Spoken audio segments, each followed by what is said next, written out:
नमस्कार, मैं जागोर जगाव से मणि कुमार। आज हमारे साथ मौजूद हैं डॉक्टर महेश कुमार, जो कि भारतीय कमेरा वर्ग पार्टी के राष्ट्रीय संयोजक हैं।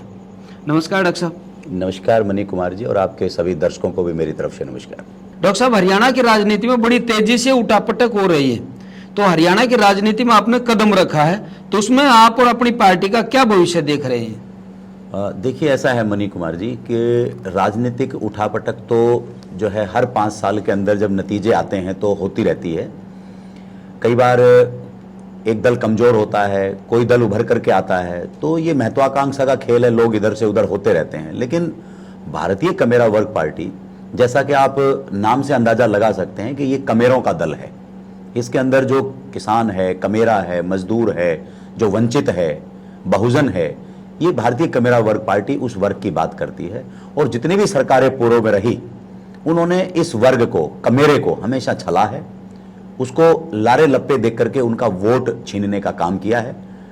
और इस कमेरे वर्ग का, इस गरीब का, इस मजदूर का, इस किसान का, इस वंचित का, इस बहुजन का अन्य दलों से जो पूर्व के अंदर जो राज कर चुके हैं, जिनके शासन जिनका रहा है, उनसे विश्वास उठ चुका है। अब भारतीय कमेरा वर्ग पार्टी उन तमाम मुद्दों को लेकर के लोगों के बीच में जाएगी, उनकी आवाज उठाएगी, उनके लिए लड़ाई लड़ेगी। डॉक्टर साहब, आप कह रहे हैं कि हरियाणा में आप गरीबों की पार्टी की आप चर्चा कर रहे हैं, तो लोग आपको स्वीकार क्यों करेंगे इस बात के लिए? देखिए मणि कुमार जी, मैंने कहा कि जितनी भी सरकारें आज तक हरियाणा के अंदर बनी है, जब से हरियाणा प्रदेश बना है, तो सभी ने गरीबों को लेकर के विशेषकर हमेशा से लारे लप्पे देने का काम किया है, उनको झूठे वादों में फंसा करके उनका वोट लेने का काम किया है। और जितने भी राजनीतिक दल रहे, जिनकी सरकारें बनी, वो सब एक ही थैली के चट्टे बट्टे हैं। तो अब आम जनता का, गरीब लोगों का उन सभी पार्टियों से एक तरफ से भरोसा उठ गया है। तो अब वो उनके ऊपर भरोसा ना करके भारतीय कमेरा वर्ग पार्टी के ऊपर भरोसा करेंगे। और वो भरोसा क्यों करेंगे, इसकी भी एक वजह है। जैसे भारतीय कमेरा वर्ग पार्टी समान शिक्षा, समान इलाज और हर घर रोजगार को लेकर के जनता के बीच में जा रही है। तो जो समान शिक्षा की जो बात है, आज शिक्षा के अंदर इतनी असमानता पूर्व की सरकारों ने पैदा की है। जैसे आप बखूबी जानते हैं कि जो गरीब का बच्चा है वो ऐसे स्कूल में पढ़ रहा है जहां पर सरकार की पढ़ाने की नीयत ही नहीं है, जहां पर शिक्षा नाम की कोई चीज नहीं है। और अमीर के बच्चे वो पैसा देख करके डिग्रियां खरीदने का काम कर रहा है।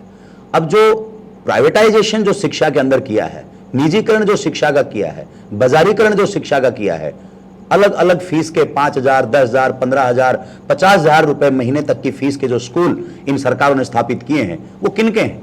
वो इन्हीं सरकारों के, इन्हीं राजनेताओं के, रिश्तेदारों के हैं। तो निश्चित तौर पर लोग हमें इस बात के लिए पसंद कर रहे हैं कि भारतीय कमेरा वर्ग पार्टी शिक्षा के अंदर असमानता को खत्म करके और समान शिक्षा की बात कर रही है।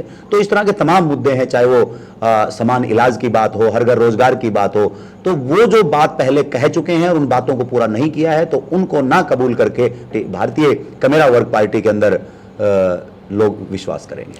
डॉक्टर साहब, आप कह रहे हैं कि शिक्षा और हेल्थ में आप उसको समानता लेकर के आने की बात कर रहे हैं। जी जी। तो पूंजीपति वर्ग ने शिक्षा और हेल्थ के क्षेत्र में अपने अपने अलग संस्थान बना रखे हैं। जी जी। बड़े बड़े बड़े हॉस्पिटल हैं, बड़े बड़े कॉलेज हैं, स्कूल हैं। तो आप समानता की बात कर रहे हैं, तो उन स्कूलों को और उन जो हॉस्पिटल हैं उनको क्या व्यवस्था करेंगे? क्या आप उनको बंद करवाने की बात करेंगे या अपनी अलग से सरकारी व्यवस्था खड़ी करने की बात करेंगे? देखिए मणि कुमार जी, ये बहुत आपने महत्वपूर्ण सवाल पूछा है और ये हमारे एजेंडे के अंदर है। जैसे आपको ज्ञात होगा कि 1969 से पहले इस देश के अंदर एक भी बैंक सरकारी नहीं था। सरकार ने पॉलिसी बनाई, सबसे पहले 14 बैंकों को सरकारी किया। जब ये देश आज़ाद हुआ तो यहाँ पर 600 रियासतें थी। तो सरकार के अंदर बहुत ताकत होती है, वो अपने अच्छी गवर्नेंस से और उन गरीब जनता के लिए जो है उन सारी चीज़ों को जो है लागू कर सकती है। तो जब भारतीय कमेरा वर्ग पार्टी की सरकार बनेगी तो ये निश्चित तौर पर लागू किया जाएगा कि जो सरकारी संस्थान है, अगर वो एडजस्ट करना चाहता है, अगर किसी उद्योगपति का, किसी पूंजीपति का अगर मन है कि वो जो है प्राइवेट संस्था को चलाना चाहता है, तो वो अपने उस शौक को पूरा करे सरकार उसके साथ तालमेल करेगी, लेकिन गरीब आदमी को जो भारी भरकम फीस है वो नहीं देनी पड़ेगी। हेल्थ और एजुकेशन के अलावा आपका क्या एजेंडा है? देखिए, आज जितनी भी योजनाएं आज गरीब आदमी के लिए सरकारें बना रही है, क्योंकि जो मैक्सिमम जो एक्सपेंडिचर एक आम आदमी का, एक गरीब आदमी का, एक सर्विसमैन आदमी का, वो हेल्थ पे और शिक्षा के ऊपर हो रहा है। और भारतीय कमेरा वर्ग पार्टी पूरी तरह से जिम्मेदारी लेगी कि यहां शिक्षा पे और हेल्थ के ऊपर कोई पैसा नहीं लगेगा। आज जो दूसरी सरकारें हैं, चाहे वो भारतीय जनता पार्टी की सरकार है या अभी दिल्ली से पंजाब में गए अरविंद केजरीवाल जी की पार्टी है, तो चाहे वो पहले कांग्रेस रही, वो हमेशा दूसरी चीजें, आप चावल की बात करो, आटे की बात करो, दाल की बात करो, वो सब चीजें फ्री में दे रही है। उसके बदले में शिक्षा और स्वास्थ्य इतना महंगा कर दिया है कि आम आदमी के बस की बात नहीं रही है। तो भारतीय कमेरा वर्ग पार्टी अगर सरकार बना करके इन चीजों के ऊपर अंकुश लगाती है और वो शिक्षा और इलाज के ऊपर अगर पैसा नहीं लगने देती है, तो आधी समस्याएं आम आदमी की खत्म हो जाएगी।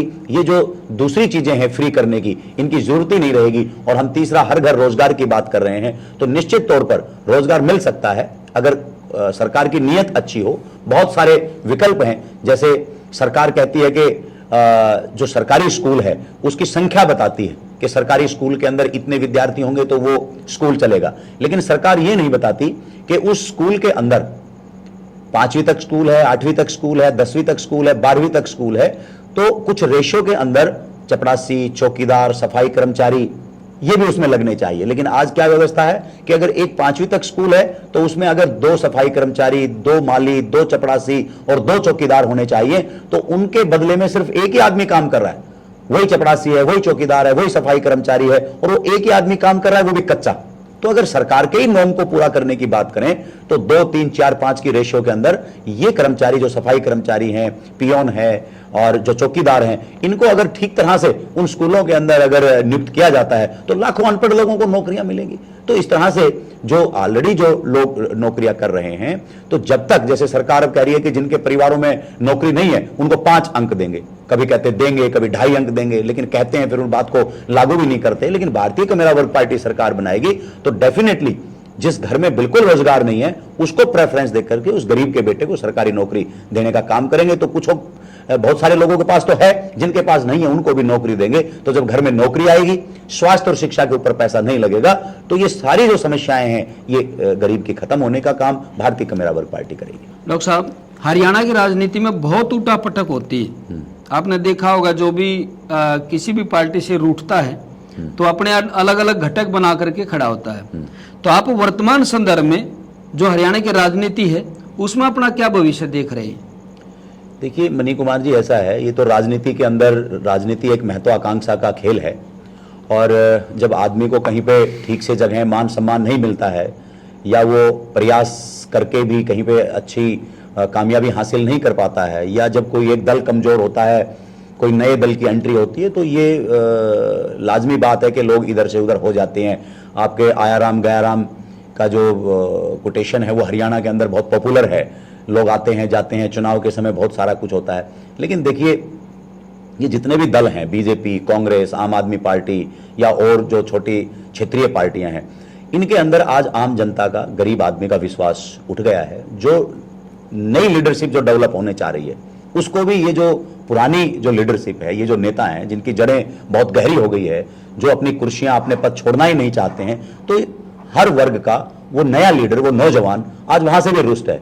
तो भारतीय कमेरा वर्ग पार्टी अपने अच्छी नीतियों के साथ में जनता के बीच में जाएगी। तो जनता का जब भरोसा जीतेगी तो नेता तो जनता बनाती है, तो वो जो नेता हैं जो वहां प्रयास कर रहे हैं, जो नई लीडरशिप डेवलप होने का प्रयास कर रही है, वो निश्चित तौर पे भारतीय कमेरा वर्ग पार्टी के पास में आएगी। उनको मान सम्मान दिया जाएगा और एक संवैधानिक तौर पर एक अच्छी लड़ाई लड़ करके गरीब को राहत देने का काम करके हरियाणा को यहाँ पर मजबूत किया जाएगा। ये थे डॉक्टर महेश कुमार, भारतीय कमेरा वर्ग पार्टी के राष्ट्रीय संयोजक। फिर मिलेंगे किसी अन्य मुद्दे के साथ, तब तक के लिए नमस्कार।